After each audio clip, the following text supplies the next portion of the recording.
As we all know, mycotoxins is always a big issue in the feed industry because if they're consumed by the animals, it could cause some health issues that could even cause death. Therefore, it's very important to understand that there's more than 300 different types of mycotoxins. But in science, they have pretty much come up that there are seven that are the most important or the ones that have the majority of presence around the world. Aflatoxins, ochratoxins, T2, DON, that is also called vomitoxin, fumonisin, and also cerealones. There are produced all the mycotoxins in the field when that plant is growing. Usually what happens is that when there's some sort of stress going into the plant when it's growing, let's say for example corn, either by an insect attack, a drought, or too much rain when it's not supposed to, then its immune system goes down and the mold grows in. And if you get the right weather conditions of temperature and relative humidity, and the grain in that plant has a minimum level of moisture content, then those mycotoxins will be produced. The majority of mycotoxins come from the family of the molds called Fusarium, but there's also another one called Aspergillus that are the ones that can produce mycotoxins in the field and also in grain during storage or as animal feed in the feeders of the specific animals in the farms. Those are the aflatoxins and ochratoxins. Aflatoxins is produced by the mold Aspergillus flavus and parasiticus, and the ochratoxins by Aspergillus flavus and glaucus. Keep in mind that those mycotoxins, ochratoxins, are not that common, but aflatoxin it is, and it's pretty toxic.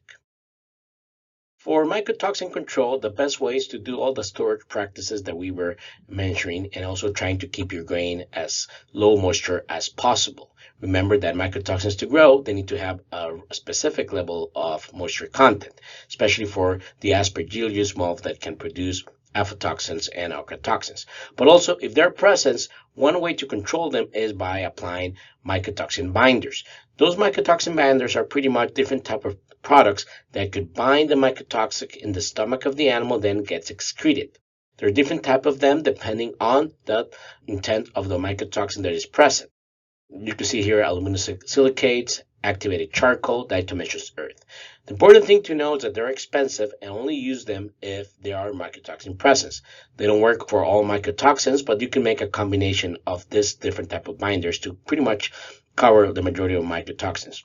But also keep in mind that besides binding the mycotoxin in the stomach of the animal, they could also bind other nutrients affecting its absorption and then affecting the animal performance. Overall, there's many storage practices that need to be applied, but keep in mind that they all depend on the different type of resources and logistics that you have in your facility.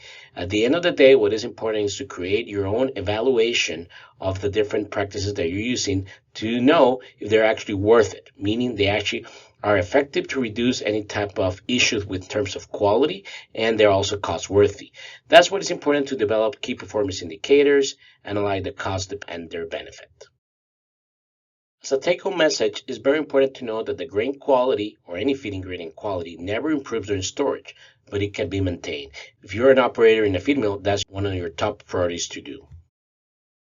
To conclude this presentation, it's very important to know that grain cleaning helps you avoid accumulation of broken grain and foreign material. That is usually where the mold, mycotoxins, and insect can concentrate in any type of storage structure. It's also very important to rotate the inventories, meaning moving the grain throughout the bins or turning it around in order to break those cycles of insect and mold accumulation. It's also very important to measure that grain temperature to know if it's heating up, meaning that could be a presence of mold and insects. Do aeration when you have the right conditions to do it. And if you can, then use your grain as fast as possible to avoid any quality issues. Use mold inhibitor and mycotoxin binders when needed, and fumigate when only you have a big insect infestation that you cannot control. This concludes the lecture of storage and grain quality management. Please continue with the corresponding quiz. Thank you very much for your attention. Again, my name is Carlos Campabadal. I work as an outreach specialist in feed manufacturing, grain storage, and faculty at the IGP Institute of the Department of Grain Science and Industry.